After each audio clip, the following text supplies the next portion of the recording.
사람들은 다 누구나 자기 이름을 다 가지고 있죠. 어떤 분은 2개의 이름을 가지고 계신 분도 계셔요. 저처럼.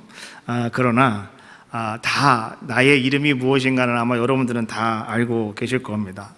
누군가가 여러분의 이름을 딱 부를 때에 여러분 어떻습니까? 우리는 그 사람의 이름을 딱 듣는 순간에 여러분들은요, 하나님께서 우리에게 주신 능력이 하나가 뭐냐고 하면 그 사람의 이름을 듣는 순간 그 사람이 내 머리에 딱 떠오르고, 그리고 그 사람의 생김새가 떠오르고, 그리고 그 사람의 성격이 떠오르고, 그 다음에 그 사람의 가정 형편 여건들이 다 한 번에 쫙 떠오르더라는 거죠. 그러니까 이름이라고 하는 것은 바로 그런 겁니다.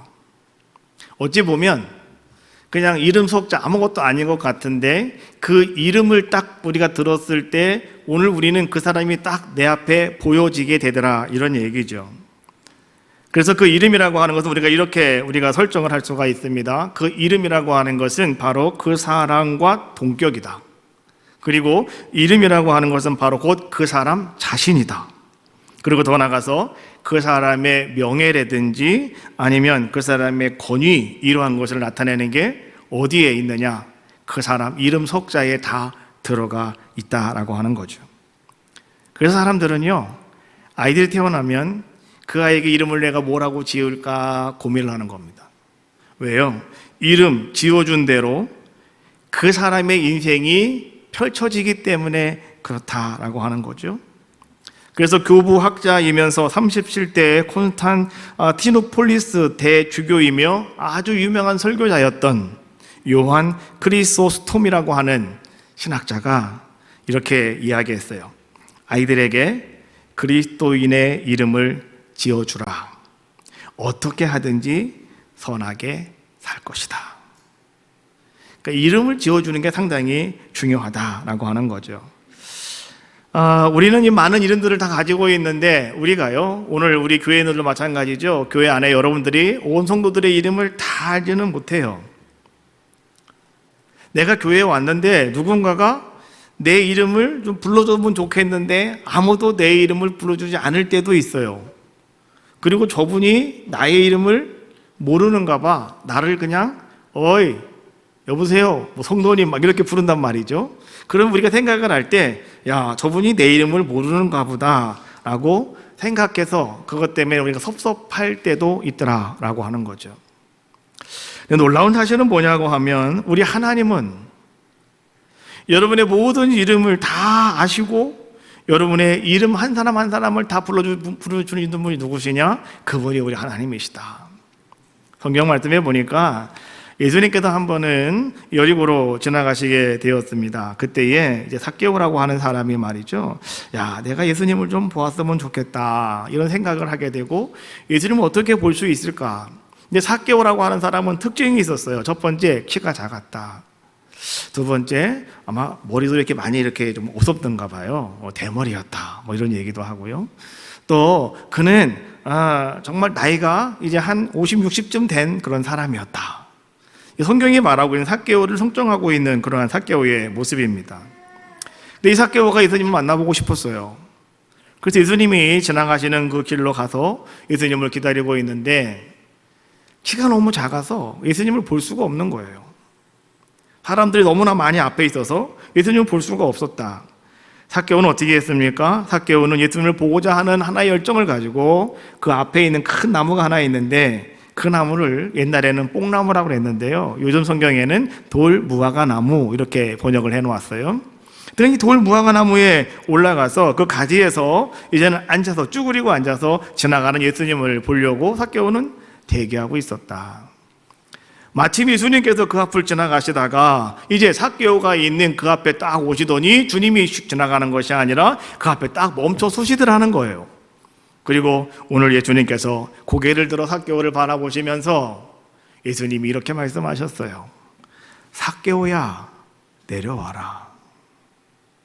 오늘 삭개오는 예수님을 한 번도 만나본 적이 없었는데 예수님께서는 삭개오의 이름 석자를 부르시면서 삭개오야, 내려와라 라고 말씀하시면서 내가 오늘 너희 집에 유하여야겠다라고 예수님은 그렇게 말씀하고 계시더라라고 하는 거예요. 성경을 읽다가 보면 하나님께서도요, 어떤 한 사람 한 사람을 만나실 때 하나님께서는요, 아브라함아, 아브라함아 이름을 부르십니다. 모세야, 모세야 이름을 부르셔요. 또한 사무엘아, 아니면 예수님께서는 사울아, 사울아 이름을 부르시면서 오늘 주님은 우리에게 찾아오시더라 이런 얘기예요. 하나님은 어떻게 우리의 이름을 다 알고 계실까? 그리고 하나님은 어떻게 우리를 그렇게 부르고 계실까? 요한복음 10장 3절 말씀에 보니까 예수님은 이렇게 말씀하시더라고요. 문지기는 그를 위하여 문을 열고 양은 그의 음성을 듣나니 그가 자기 양의 이름을 각각 불러 인도하여 내느니라. 예수님께서는 오늘 그냥 적당히 숫자를 헤아리고 나서 오늘 주님께서는 그냥 하시는 것이 아니라 한 사람 한 양을 다 이름을 불러내며 그렇게 인도해 가시는 선한 목자가 되시는 분이 우리 예수님이시다라고 성경은 우리에게 말씀해 주고 계시는 거예요. 그럼 여기서 우리는 한 가지 궁금증이 생깁니다. 예수님은 그럼 왜 우리의 이름을 그렇게 다 기억하고 계실까? 어떻게 우리의 이름을 알고 계실까라고 하는 거죠. 이런 궁금증을 성경은 이렇게 여러분들에게 알려주고 계셔요. 요한복음 10장 14절 나는 선한 목자라. 나는 내 양을 알고 양도 나를 아는 것이 아버지께서 나를 아시고 내가 아버지를 아는 것 같으니 나는 양을 위하여 목숨을 버리노라. 오늘 예수님이 아주 중요한 이야기를 우리에게 해주고 계셔요. 예수님이 오늘 여러분의 이름 석자를 알고 부르시는 이유는 다른 게 아니라는 거예요. 오늘 예수님은 선한 목자가 되시기 때문에 오늘 여러분을 위하여 자기의 목숨을 내어주시기 때문에 오늘 내가 누구 때문에 죽는지는 예수님은 아셔야 되기 때문에 오늘 주님은 여러분 한 사람 한 사람의 이름을 다 아시고 오늘 여러분을 위하여 자기 목숨을 버려 우리를 구원해 주시고 우리에게 아름다운 사랑을 베푸시는 분이 누구시다? 그분이 바로 예수님이시다 라고 말씀해 주고 계시는 거죠. 오늘 세상에 살아감에 있어서 우리는 말이죠, 참 성공하기를 원하고 있습니다. 요즘에는요, 여러분 성공을 하기 위한 필수 6가지 요소가 있답니다. 이것이 있어야 성공자가 될 수가 있다는 거죠. 쌍기역으로 들어간 6가지입니다.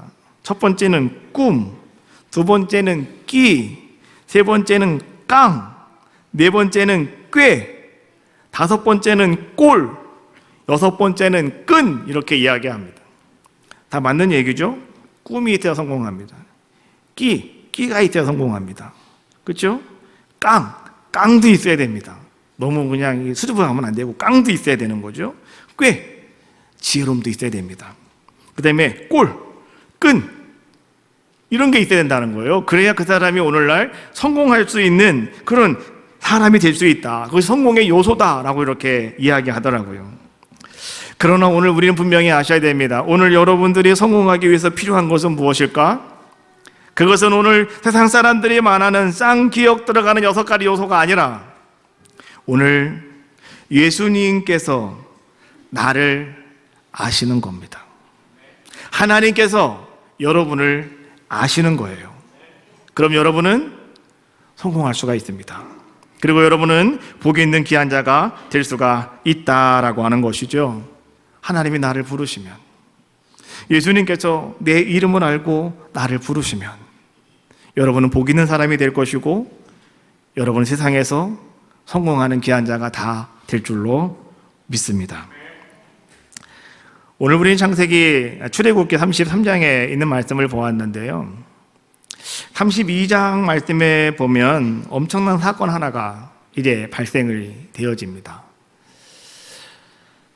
이 사건은 이스라엘 백성들에게 있어서 정말 참 참혹한 사건이었습니다. 심각한 사건이었죠. 그것이 무엇이었냐고 하면 바로 금송아지 사건이었죠. 이스라엘 백성이 모세가 시내산 꼭대기에 올라가서 하나님과 40일 동안 하나님 말씀을 듣고 모세가 하나님께 뭔가를 배우고 있을 때 그 산 밑에 있던 이스라엘 백성들은 왜 모세가 내려오지 않느냐, 열흘이 지났고 20일이 지났고 30일이 지났고 이게 40일 다 되어 가는데 아마도 모세가 그곳에 올라가서 죽었나 보다. 모세가 이제 여기 못 내려오는가 보다. 그럼 우리가 어떻게 할까? 우리를 여기서 인도하신 하나님, 우리가 그 하나님을 만들어야 되지 않겠느냐. 그래서 그들이요, 애굽 땅에서 가지고 나올 때 갖고 나왔던 모든 금, 은들을 다 갖다가 가지고 그 금을 모아가지고 불송이에다가 집어 던졌더니 그 불 속에서 송아지 한 마리가 푹 튀어나왔대요. 이건 내 얘기가 아니고 성경의 얘기 그대로 제가 하는 겁니다. 그래서 그들이 그 금 송아지를 가지고 이제는 이것이 우리의 하나님이라고 거기서 막 그 송아지에게 제사를 드리고 춤을 추며 막 이런 일들이 일어나게 돼요. 이것을 갖다가 우리가 금 송아지 사건 이렇게 이야기합니다. 하나님이 그거를 바라보시고 얼마나 하나님께서 마음이 아프셨는지 하나님이 이렇게 말씀하셨어요. 모세에게 출애굽 32장 10절입니다. 그런즉 내가 하는 대로 두라. 내가 그들에게 진노하여 그들을 진멸하고. 하나님 모세에게 하시는 말씀, 모세야 너 가만히 있어라. 내 마음대로 할 거야. 너도 이제 더 이상 나에게 뭐라고 말하지 말아라. 내가 이들을 다 진멸시켜버리고 말겠다. 하나님이 말씀하시는 진멸이라고 하는 것은 여러분 무서운 단어예요. 이 진멸이라고 하는 단어가 우리에게 들어오면 여러분 우리는요 두려워하셔야 돼요. 오늘날 성경에 이런 말씀이 여러분들에게 막 들어와도 우리는요 너무 태평할 때가 너무 많은 것 같은데, 근데 이 진멸이라고 하는 단어는 정말 무서운 단어예요. 하나님의 입에서 그 단어가 지금 나온 거예요. 그 말이 나온 거예요. 모세가 그 이야기를 듣자마자 모세는요 참 심각한 고민에 빠지게 됩니다. 하나님이 진멸하신다는데 그러면 더 이상 방법이 없는 거잖아요. 그래서 모세가 하나님 앞에 나가서 엎드립니다. 하나님 그게 아니잖아요. 하나님 우리를 여기까지 이끌어 오신 건 하나님의 뜻과 계획이 있으셨는데 하나님 여기서 진멸하시면 어떻게 하려고요? 하나님 한 번만 용서해 주세요. 하나님 한 번만 좀 하나님 뜻을 돌이켜 주세요. 모세가 계속해서 하나님 앞에 중보하며 기도하죠. 그때 모세가 기도하는 모습을 가만히 바라보던 하나님께서 모세에게 이렇게 말씀해 주셨어요. 14절 여호와께서 뜻을 돌이키사 말씀하신 화를 그 백성에게 내리지 아니하시니라. 모세의 기도를 들으시고 하나님께서 그 뜻을 돌이키셨답니다. 그리고 하나님께서 어떻게 했다는 거예요? 내가 진멸하겠다라고 말씀하신 그 화를 하나님이 어떻게 했다? 내리지 않았다. 하나님께서 이제 그냥 무효시켜버리고 말았다라고 말씀해 주고 있는 거죠. 괜시니 모세는 이제 하나님 마음을 돌려놓고 이제는 하나님이 주신 그 두 돌판을 가지고 막 내려오고 있는데 말이죠. 32장 19절로 가보니까 거기 무슨 내용이 나오냐고 하면 내려오다가 보니까 이스라엘 백성들이 금송아지를 만들어 놓고요 거기서 막 춤을 추고 있는 거예요. 모세가 그거를 가만히 바라보다가요 모세가 이거 너무나 화가 나가지고 자기 자신도 참을 수가 없어요. 아까는 하나님께 하나님 제발 한번 참아주세요 라고 모세가 기도했는데 이제는 모세가 참을 수가 없는 거예요. 그래서 모세가 어떻게 합니까? 하나님이 주셨던 그 두 돌판을 그냥 집어 던져서 깨트려 버리고 말았다라고 19절에 말씀해 주고 계시는 거죠. 어떤 분은 이 말씀을 이렇게 또 해석하시는 분도 계시더라고요. 뭐냐고 하면 모세가 왜 이 하나님의 두 돌판을 깨트려 버렸을까? 이 돌판은 하나님이 만드신 것이었고 하나님이 직접 기록하신 그 말씀이었거든요. 십계명이잖아요. 근데 왜 모세가 이걸 깨트려 버렸을까? 이 십계명 속에는요 이렇게 우상을 숭배하는 사람들은 다 죽이라고 기록이 돼 있어요. 그러니 이것을 갖다가 이스라엘 백성들에게 보여주는 순간 이스라엘 백성들은 다 죽일 수밖에 없는 거예요. 그래서 아마 모세가 자기 자신은 그걸 보아서는 알고 있지만은 이 백성들이 이걸 보면 안 되는 거죠. 이거 봤다가는 큰일 나는 거죠. 다 전멸당하는 거죠. 그래서 아마도 모세가 이스라엘 자기 백성들을 위해서 하나님이 주신 이 고귀하고 아름다운 그것까지 깨트려 버리는 자의 모습이 아니었느냐.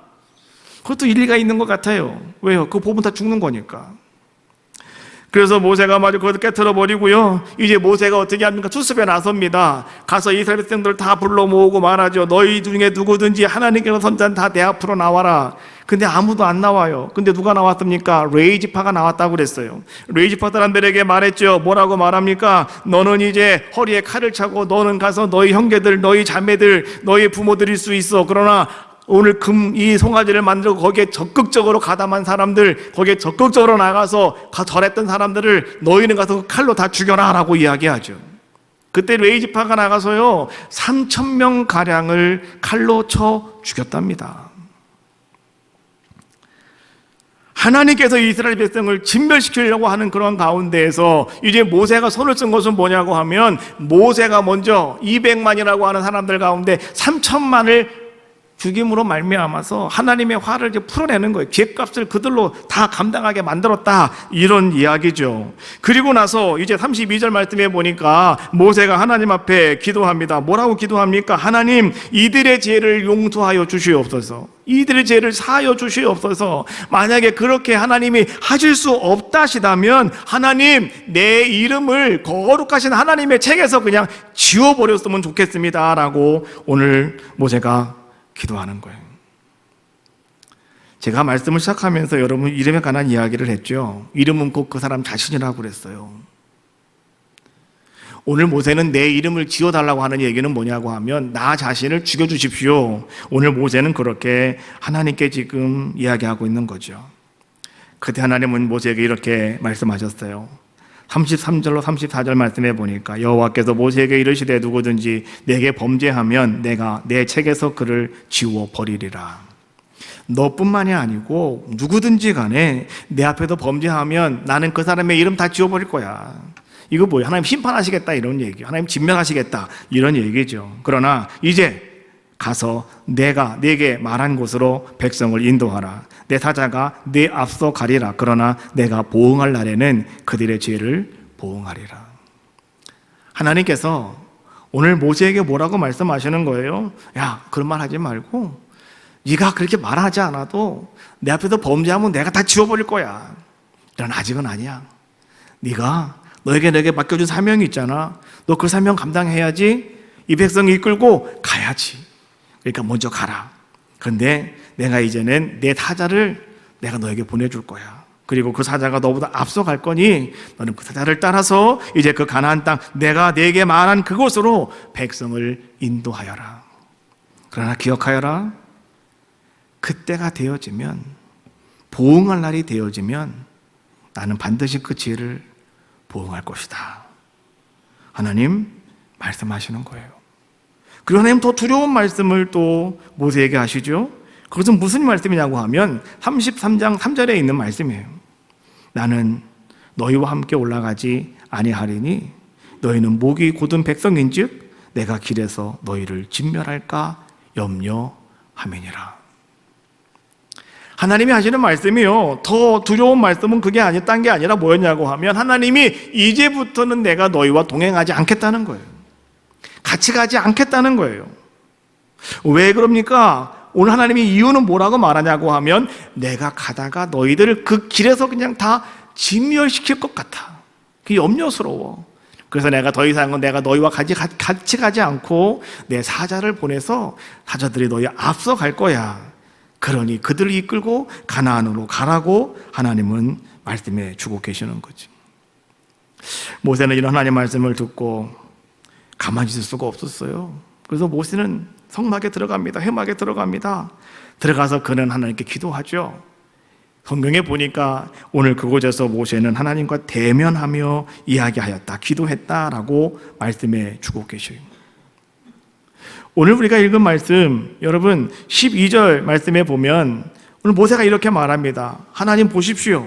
주께서 내게 이 백성을 인도하라, 올라가라 말씀하시면서 지금 하나님은 나와 함께 가지 않겠다 말씀하시고, 그러면 하나님 나와 함께 보낼 자를 나에게 하나님 말씀도 하지 아니하시고, 하나님은 그저 말씀하시기를 내가 너를 안다, 내가 이름만으로도 나는 너를 안다, 너는 은총을 입었다 라고 말씀만 하고 계시는데, 하나님 내가 이제부터 구하는 것을 하나님 잘 들어주세요.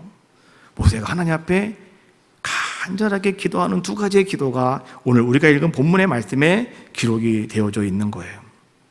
저는 오늘 이 말씀을 묵상하면서 오늘 이 말씀을 듣고 있는 여러분들 가운데서도요, 아마 모세와 같은 그런 마음, 모세와 같은 그런 상황, 환경, 그래서 정말 여러분들도 이럴 수도 없고 저럴 수도 없는 상황 속에서 하나님은 나와 함께 하시지 않는다고 하고, 또 그냥 계속 네 길을 걸어가라고 하고 힘이 들고 지치고 아파하는 우리들에게 아마도 모세가 간구하는 그것이 우리들의 고백이 아닐까, 우리의 간구가 아닐까 생각이 들더라고요.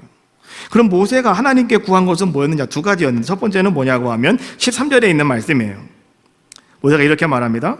내가 참으로 주의 목전에 은총을 입었사오면 원하건대 주의 길을 내게 보이사 내게 주를 알리시고 나로 주의 목전에 은총을 입게 하시며 이 족속을 주의 백성으로 여기소서.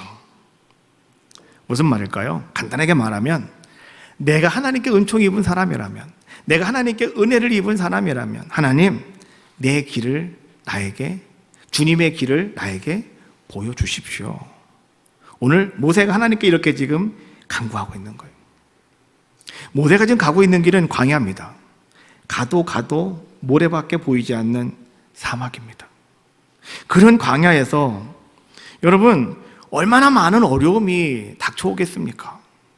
모든 어려움이 직면하는 그런 상황 속에서 오늘 모세는 하나님께 그러면 좋습니다. 하나님이 나와 함께 하지 않겠다고 하고 함께 올라가지 않겠다고 말씀하시는데 예, 좋아요. 그러면 하나님 내가 은혜를 입었다고 말씀해 주셨으니까 그러면 하나님이 가시는 길이 어떤 길인지, 주님이 인도하실 길이 어떤 길인지 나에게 그 미래의 길, 미래의 로드맵을 하나님 나에게 좀 확 보여주세요. 그러면 제가 내 사명 잘 감당하겠습니다 라고 이렇게 모세가 하나님께 첫 번째 구하고 있는 거예요. 하나님이 그 모세에게 이렇게 말씀하시죠. 14절에 있는 말씀이죠. 여호와께서 이르시되 내가 친히 가리라 내가 너를 쉬게 하리라.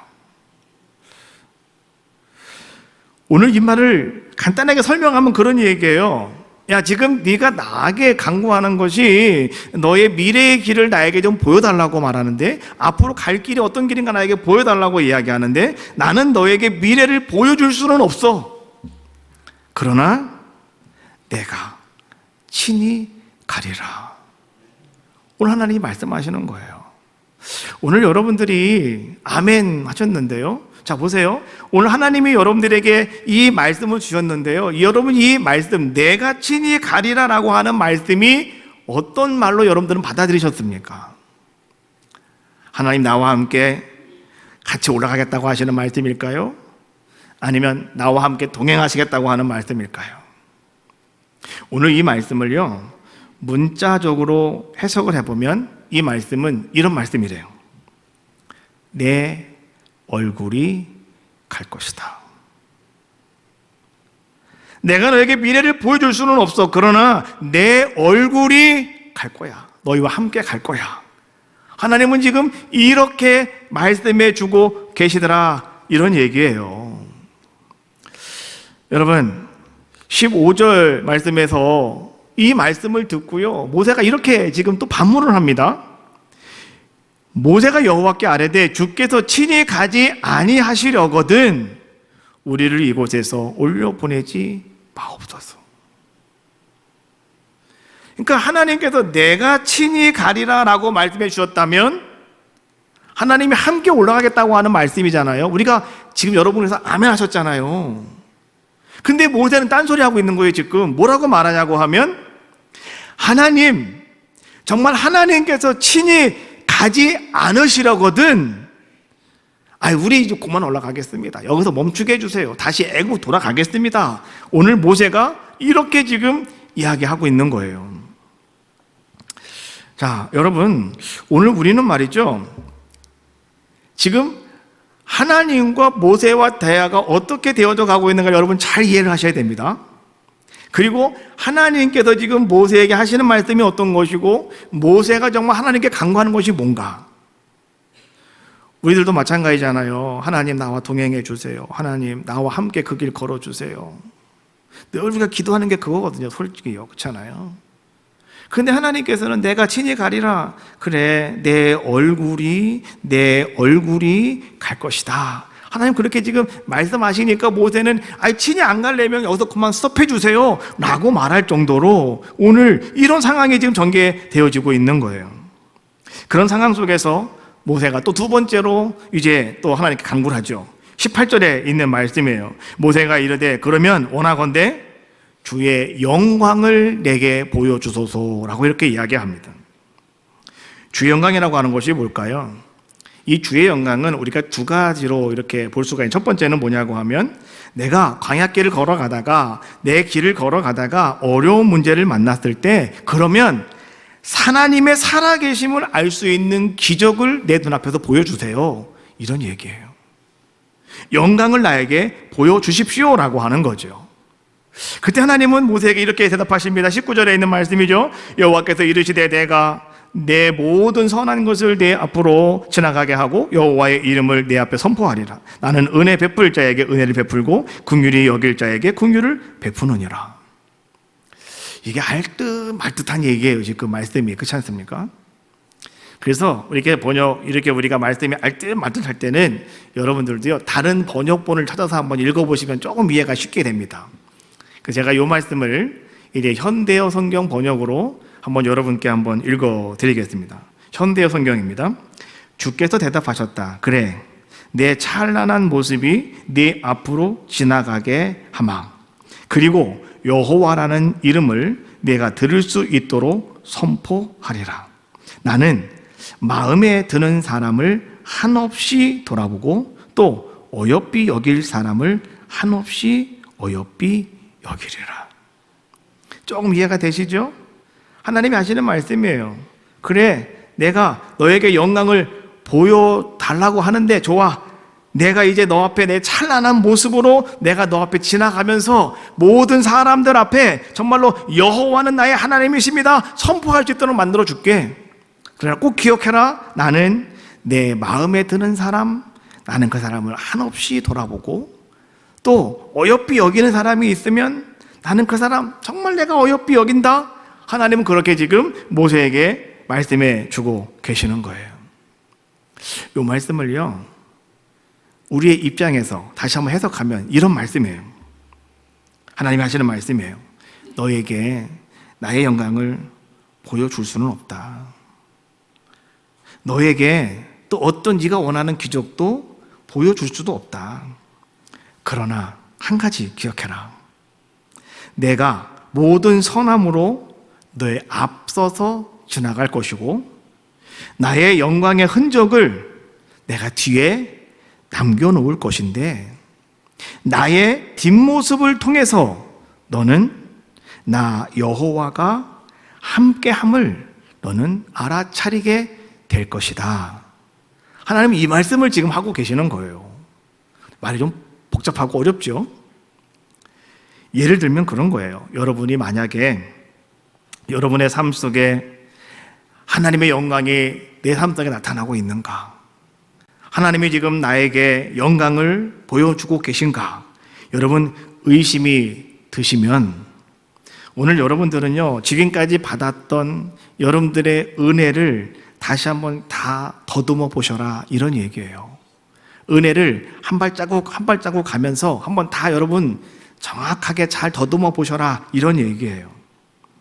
그 속에는요, 내가 하나님 앞에 달라지도 않았던 복들이 하나님은 나에게 허락하신 것이 있었고, 또 더 보면은요, 정말 내가 분별력이 없어서 내가 감히 하나님 앞에 구하지도 못하였던, 내가 정말로 바라지도 못했던 복들이 나에게 있었고, 복을 받을 자격도 없었던 나에게 하나님이 그냥 무한정 내려주셨던 축복도 나에게 있었고요. 그렇지 않습니까? 내가 지금까지 하나님께 받은 은혜들을 가만히 돌아보면 그러한 모든 것들이 오늘 나의 삶 속에 쌓여져 있더라, 이런 얘기예요.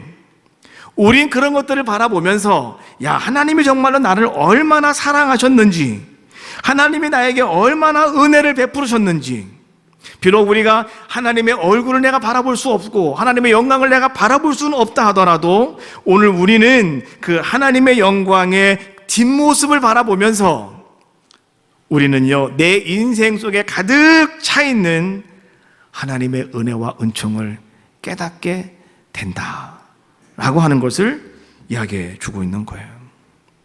그리고 또 두 번째로요, 자, 주의 영광을 나에게 보여주십시오 라고 하는 이 이야기는요, 또 두 번째 어떤 의미가 있냐고 하면 하나님의 얼굴을 좀 나에게 보여주십시오 라고 하는 이야기예요. 하나님께서는 또 두 번째로 이렇게 또 답을 하시죠. 그것이 출애굽기 33장 20절에 있는 말씀이에요. 또 이르시되 네가 내 얼굴을 보지 못하리니 나를 보고 살 자가 없음이니라. 하나님의 얼굴을 본 사람은 있을까? 여러분도 하나님의 얼굴을 뵙고 싶죠? 찬송가에 그렇게 나오더라고요. 주님의 얼굴을 뵈는 그날. 언제예요? 요단강 건너간 날. 주님의 얼굴 배우리. 그렇죠? 우리가 신앙생활을 열심히 하는데 여러분, 우리는요 주님의 얼굴을 볼 수 없어요. 하나님의 얼굴을 볼 수 없어요. 오늘 하나님이 이렇게 말씀하셔요. 누구도, 아무도 내 얼굴을 볼 수 없다. 왜? 내 얼굴을 보면 그 사람은 살 수 없기 때문에. 하나님의 얼굴을 보면 그 사람은 죽어요. 그래서 하나님께서는요 그 얼굴을 아무에게도 안 보여주시는 거죠. 구약시대의 선지자 중에 한 사람 이사야가 있었습니다. 그 사람은요 왕족이면서 제사장이었고 예언자였어요. 이 유대의 우시야 왕, 아주 선한 왕입니다. 훌륭한 왕입니다. 50년 동안 왕위에 올라가서 통치를 잘한 왕이었는데요, 이 우시야 왕의 사촌 동생이 바로 이사야 선지자입니다. 자기 형님, 사촌 형님이 왕이었기 때문에 이 이사야가 선지자 역할을 감당할 때 어떤 문제가 생기면 하나님께로 가는 것보다도 자기 형님에게 가는 게 더 빨랐어요. 자기 형님에게 가가지고, 사촌 형님 우시야 왕에게 가가지고 자기 어려운 문제를 이야기하면 자기 왕이 다 해결해주고 말더라는 거죠. 그래서 이사야는 말이죠, 무슨 일이 있을 때마다 그는 하나님께 먼저 가야 됨에도 불구하고 그는 먼저 누구에게 갔다? 우시야 왕, 자기 사촌 형님께 먼저 갔어요. 가서 그걸 다 아뢰고 해결받는 그런 데 모습이었다라고 하는 거죠. 그러다가 이제 우시야 왕이 죽게 됩니다. 그때 이사야는 비로소 이제야 하나님을 만나기 위해서 주의 성전에 들어가는 그러한 모습을 성경은 보여주고 있죠. 그 성전에 들어가서 이제 이 이사야가 하나님을 만나 뵙고요, 첫 번째로 외친 말이 뭔지 아십니까? 이사야 6장 5절에 있는 말씀이에요. 그때에 내가 말하되 화로다 나여 망하게 되었도다 나는 입술이 부정한 사람이요. 첫 번째 외친 말이에요. 이게 무슨 말일까요? 하나님을 만났는데 그가 하나님의 얼굴을 본 것이 아니라 이사야는요 자기의 죄된 모습만 적나라하게 보았다, 이런 얘기예요. 여러분, 하나님을 만난 사람은요 누구든지 하나님의 얼굴을 뵙는 것이 아니라 자기의 얼굴을 보고 나옵니다. 여러분 기도하실 때 하나님 만나시죠? 하나님의 얼굴을 본 게 아니라 자기 얼굴만 봐요.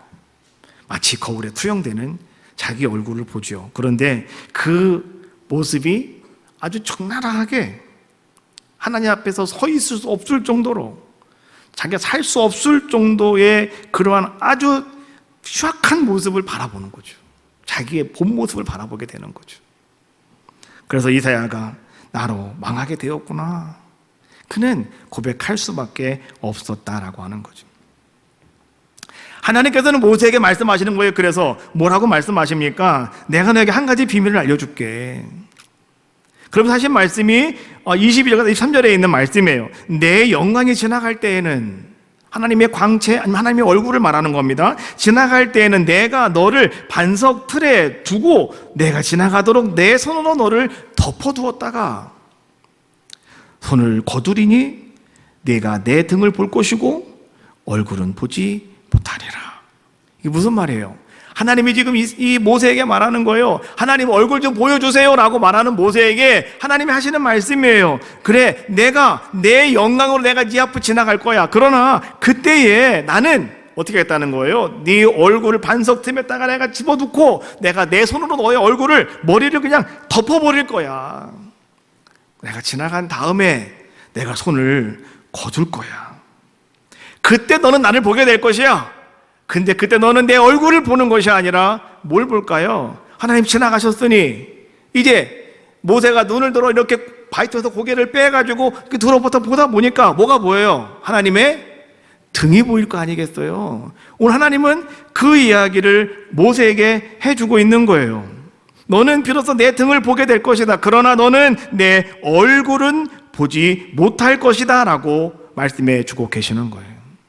계속 이야기하는 것처럼 하나님의 얼굴을 본 사람은 없습니다. 단 하나님의 등을 본 사람만 성경에 두 사람이 나오고 있어요. 누구냐? 첫 번째는 오늘 본문에 있는 모세고요. 두 번째는 엘리야입니다. 여러분, 엘리야 정말로 그가 로뎀나무 밑에서 정말 나 죽고 싶습니다 하나님께 고백하고 있을 때 하나님께서 그에게 까마귀를 통해서 먹을 것을 주시고 천사를 통해서 먹을 것을 허락해 오르몬도 주시면서 말이죠, 40주 40야 걸어가게 하시죠. 어디까지? 호렙산까지. 그 호렙산이 어디였습니까? 모세가 하나님의 등을 보았던 그곳이었어요. 엘리야가 동굴 속에 들어가 누워있을 때 하나님이 엘리야에게 말하죠. 나가 서 있어라, 내가 너를 만날 것이다. 하나님이 찾아오신대요.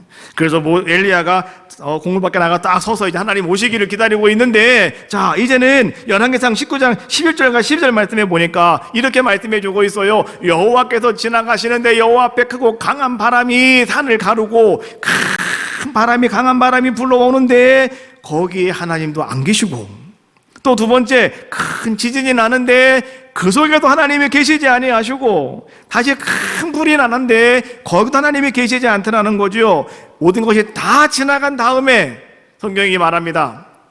세미한 소리가 있는지라. 세미한 소리가 있는지라. 이게 무슨 말씀인지 아세요? 하나님이 지나가시면서 하나님이 말씀하시는 소리가 엘리야에게 들려오더라는 거예요. 그래서 엘리야가 지금 보려고 서 있잖아요. 이렇게 지금 하나님 보려고 서 있잖아요.